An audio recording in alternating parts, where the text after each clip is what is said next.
Hello বন্ধুরা, আমি Subhajit. Welcome to my another video. বন্ধুরা, কিছুদিন আগে তোমাদের সাথে শেয়ার করেছিলাম আমার ছাদ বাগানে ঝিঙে গাছ।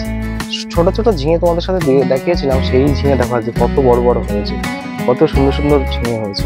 এই পাশে একটা আছে, আর আর দুই একটা আমরা তুলে নিয়েছি, সেটা তোমাদের দেখাতে পারলাম না। আর এই দুটো এখনো আছে, আর কিছু ফুলও আছে উপরে, আর ফলও আছে। দেখো বন্ধুরা, আমার সব ফুল ফোটা শুরু হয়েছে। কিছু গুরুত্বপূর্ণ টিপস তোমাদের সাথে আজকে শেয়ার করবো, যাতে বহুদিন মধ্যে ঝিঙে গাছ এরকম ছাদ বাগানের ছোট বালতির মধ্যে বেঁচে থাকবে আর প্রচুর পরিমাণে ফল ফুল দেবে। আমি আজ এটা তোমাদের সাথে শেয়ার করবো। দেখো বন্ধুরা, কলার খোসা ভিজানো জল, আর এই যে বালতিটা দেখেছো, বালতির মধ্যে নর্মাল মাটি করা, এখানে একটা বোতল দেওয়া আছে। সেই বোতলটা তুলেও তোমাদের দেখাচ্ছি।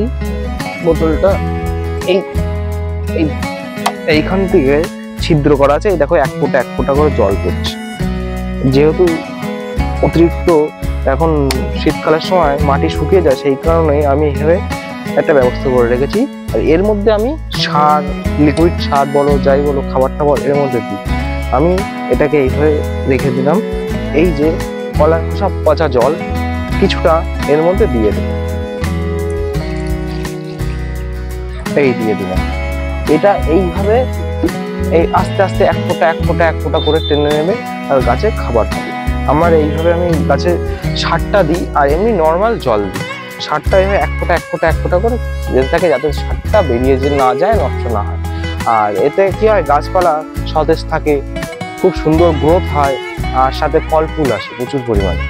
দেখতেই পাচ্ছ গাছের গ্রোথ কিরকম আছে, এবং কত ছোট্ট বালতির মধ্যে এরকম সুন্দর ঝিঙে হয়েছে। এই কিন্তু 10 লিটার বালতি, কিন্তু বেশি বড় বালতি না, 10 লিটারের বালতির মধ্যে সুন্দর ঝিঙে হয়েছে। আর আজকের ভিডিওটা এই পর্যন্ত। যদি ভিডিওটাকে ভালো লেগে থাকে তাহলে চ্যানেলটাকে সাবস্ক্রাইব করবে, লাইক করবে, শেয়ার করবে।